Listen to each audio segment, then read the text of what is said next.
ये भाई का नाम गुरबख्श है। ये चुगावा अमृतसर के रहने वाले हैं और इनका कहना है कि 20 साल से इनकी ज़िंदगी में दुष्ट आत्माएं काम कर रही थी और बहुत ही गंदे तरीके से दुष्ट आत्मा इनकी ज़िंदगी में काम करता था। और 20 सालों से ये शराब का नशा कर रहे थे और जिसकी वजह से घर में बहुत ज़्यादा लड़ाई झगड़ा रहता था। तो इनका कहना है कि जब शराब पीकर घर पे आते थे तो अजीब तरीके से दुष्ट आत्मा ऐसे काम करता था कि अपने आप इनके कई बार कपड़े उतर जाते थे। ऐसे शैतान इनकी ज़िंदगी में काम करता था। ब्रदर आप बताएं उस समय का वाक्य कि जब शैतान आपकी ज़िंदगी को पूरी तरह बर्बाद कर रहा था, बताएं। जय एमसी की पापा जी, जय एमसी की मम्मा जी, जय एमसी सारी कलीसिया। सर मैं उधर बहुत हालात मेरे ते इन्ना गंदा हालात ਹੁੰਦਾ ਸੀ कि मैं बहुत डर ਜਾਂਦਾ ਸੀ कि ਮੈਨੂੰ ਇਦਾਂ ਹੁੰਦਾ ਸੀ कि पता नहीं कोई ਮੈਨੂੰ चुक के ले जाना। तो आप बताएं कि शराब के बिना एक भी दिन नहीं रह सकते थे। ना शाम को बहुत जब 6 बजे ने ना मैं दुकान छोड़ के ने दवा दवा शराब लेने भाग जाता था।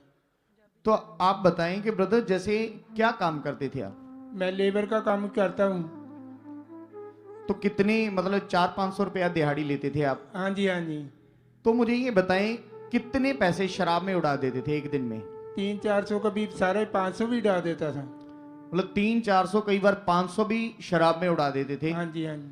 तो जिसकी वजह से घर में आप कोई भी पैसा नहीं देते थे अच्छे से, मतलब घर की कोई भी जिम्मेदारी आपको नहीं थी, जिसकी वजह से घर में लड़ाई झगड़ा रहता था बहुत ज्यादा। हाँ जी। और आप जानते थे कि ये शराब के कारण हो रहा है, तो फिर आप शराब छोड़ना चाहते थे? हाँ जी। छोड़ने की कोशिश की लेकिन छूट नहीं पा रही थी। नहीं छोड़ पाती। फिर उसके बाद उसी शराब को छोड़ने के लिए आप तांत्रिक बाबाओं के पास भी गए। हाँ जी। लेकिन कोई रिजल्ट नहीं मिला। नहीं जी। उल्टा आपकी शराब बढ़ती जा रही थी। हाँ जी हाँ जी। लड़ाई झगड़ा क्लेश लगातार आपकी फैमिली में बढ़ता जा रहा था। हाँ जी। फिर उसके बाद आपका कहना है कि जब तांत्रिक बाबाओं के पास भी जाकर कोई हल नहीं मिला और 20 सालों से आप शराब पी रहे थे, तो ब्रदर आप बताएं फिर उसके बाद आपकी फैमिली को किसी ने प्रभु के बारे में बताया और उन्होंने चर्च आना शुरू किया, लेकिन आप चर्च नहीं आए। हाँ जी। मैं आगे पीछे हो जाता जी। मैनू घर दे कहते मैं कहता ना कोई नहीं तुम जाओ, मैं बाद अगली बारी चल जाऊंगा, पिछली बारी ऐसा करते रहना। मतलब हर बार बहाने बनाते थे कि अगली बार जाऊंगा, फिर उसके बाद अगली बार जाऊंगा, ऐसे करके हर बार टाल देते थे। आप चर्च नहीं आते थे, आपकी फैमिली चर्च में आती थी। हाँ जी। फिर आपकी जिंदगी में जैसे हालात बढ़ने लगे, क्योंकि दुष्ट आत्मा आपकी जिंदगी को पूरी तरह खराब कर रहा, बर्बाद कर रहा था। कैसे दुष्ट आत्मा काम करता था, थोड़ा बताएं कि मतलब आपके कपड़े कैसे उतर जाते थे? ये मैनू नहीं पता लगता, जब मैं बाहरों आ जाते ना अपने घर आन के लम्बे पै जाते, रोटी पानी खा लेना, लड़ाई झगड़ा करके सौ जाना। फिर मैनू पता नहीं लगता, कई बार मैं बाथरूम करन जाना बाथरूम च तो मैं वो गेट वाल भी चले जाता सी तो उधर ही करना ना। घरदे ने कहना ये की करने, तो मैं कहना मैं तो इधर ही चले पेशाब करने चले, उधर बहाने मारी जाने। मतलब कोई सुध बुध नहीं रहती थी हाँ आपको? और ऐसा काफी बार हुआ आपके साथ? हाँ जी। तो फिर ब्रदर जैसे आपके ये हालात बढ़ते गए, आपको रात को सपने आते थे, दब्बे पड़ते थे और ऐसे करके दुष्ट आत्मा जब काम कर रहा था, हालात बढ़ते जा रहे थे, फिर उसके बाद आपने मन बनाया कि आपने चर्च में जाना है। तो फिर ब्रदर आज से 2-2.5 साल पहले आप चर्च में आए यहाँ पर सुखपालरणम मिनिस्ट्री में, और फिर उसके बाद आपने खुदा के दास के द्वारा प्रार्थना करवाई। आइए सबसे पहले उस ले हैंड सीन को देखते हैं जब इनके ऊपर प्रार्थना हुई। दिल तुम्हें दुआवा कर जो कली कदी मुड़े आना यीशु तेरे दर तो, कली कदी मुड़े आना यीशु तेरे दर तो, कली कदी मुड़े आना यीशु तेरे दर तो। नशे की आदत, तंबाकू की गंदी आदत, शट अप गो।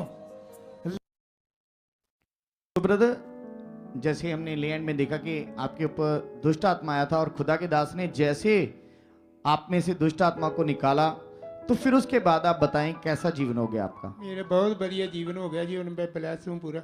परमेश्वर का परमेश्वर दास का भी बहुत धन्यवाद करता। उसके बाद जो दुष्ट आत्मा आपकी जिंदगी में काम करता था पूरी तरह वो खत्म हो गया आपकी जिंदगी से। और उसके बाद जो शराब का नशा करते थे उसके बारे में बताएं आप। वो शराब का नशा उसी दिन से चला गया, अब खत्म है मेरे। उसी दिन से आपने 20 साल से जो शराब का नशा करते थे पूरी तरह आप आजाद हो। तो अभी आप ये बताएं ब्रदर कि उसके बाद जैसे आप लेबर का काम करते थे, 400-500 रुपया दिहाड़ी लेते थे, फिर उसके बाद खुदा के दास के द्वारा ब्लेसिंग लेकर आपने अपना काम शुरू किया, कौन सा शुरू किया काम आपने? मैं ना एक दिन अचानक इदां ना ਵਿਹਲਾ ਬੈਠਾ ਸੀ ਤੇ ਮੇਰੇ ਲਾਗੇ ਇੱਕ ਉਹ ਐਗ ਸਟੋਰ ਸੀ, ਉਹ ਆਂਡੇ ਮਤਲਬ ਕੱਚੇ ਤੇ ਉਬਲੇ ਵੇਚਦਾ ਹੁੰਦਾ ਸੀ। ਤੇ ਉਹ ਨਾ ਬਾਹਰ ਚਲੇ ਗਿਆ ਤੇ ਲਾਗੇ ਜਿਹੜੇ ਮੇਰੇ ਬੈਠੇ ਉਹ ਦੱਸਦੇ ਨਹੀਂ ਵੀ ਇਹ ਮਤਲਬ ਕੰਮ ਨਾ ਕਰ ਲੈ ਜਦੇ। ਤੇ ਮੈਂ ਅਚਾਨਕ ਹੀ ਮੈਂ ਕਿਹਾ, ਤੇਰਾ ਧੰਨਵਾਦ ਪਰਮੇਸ਼ਵਰ, ਇਹ ਮੈਨੂੰ ਸਮਝ ਹੀ ਨਹੀਂ ਆ ਰਹੀ ਕੀ ਹੋ ਰਿਹਾ। ਤੇ ਮੈਂ ਅਚਾਨਕ ਹੀ ਨਾ ਮੈਂ ਆਪਣੇ ਘਰੇ ਗਿਆ ਤੇ ਮੈਂ ਘਰਦਿਆਂ ਨੂੰ ਪੁੱਛਿਆ ਵੀ ਤੁਹਾਡੇ ਕੋਲ ਪੈਸਾ ਹੈਗਾ ਕੋਈ? ਘਰਦਿਆਂ ਦੇ 500 ਰੁਪਈਆ ਹੈਗਾ ਹੈ। ਮੈਂ ਉਹੀ ਟਾਈਮ ਕਿਹਾ ਮੈਨੂੰ, ਮੈਂ ਦਿਓ ਮੈਨੂੰ ਚਾਹੀਦਾ। ਤੇ ਰੇਹੜੀ ਮੈਂ ਉੱਥੇ ਲਾਗੇ ਹੈਗੀ, ਮੈਂ ਉਹ ਲਾ ਕੇ ਨਾ ਤੇ ਮੈਂ ਉਹ 500 ਰੁਪਈਏ ਦੇ ਆਂਡੇ ਲਿਆ ਕੇ ਨੇ ਉੱਥੇ ਬਾਲ ਬੂਲ ਕੇ ਰੱਖਦੇ 2-3 ਟਰੇਆਂ। ਤੇ ਉਹ ਰਾਤ ਨੂੰ ਮੇਰੇ 1000 ਰੁਪਈਆ ਹੋ ਗਿਆ। ਤੇ ਮੈਂ ਫੇਰ ਘਰਦਿਆਂ ਨੂੰ ਕਿਹਾ, ਘਰਦੇ ਕਹਿੰਦੇ ਚੱਲ ਕੋਈ ਨਹੀਂ, ਹੁਣ ਅੱਜ ਫੇਰ ਹੋਰ ਲੈ ਗਏ ਤੇ ਹੋਰ ਲੱਗੇ।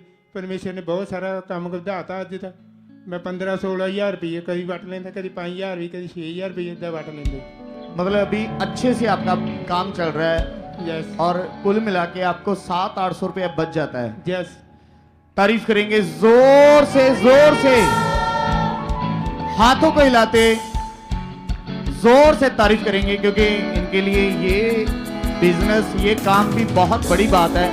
क्योंकि एक बंदा लेबर का काम करता हो, 400-500 रुपया कमाता हो और उसी में से शराब का नशा कर लेता हो, कुछ भी ना बचता हो, लेकिन परमेश्वर ने नरक की जिंदगी से निकालकर एक अच्छा जीवन दिया और ब्लेस्ड बिजनेस दिया। तारीफ करेंगे जोर से।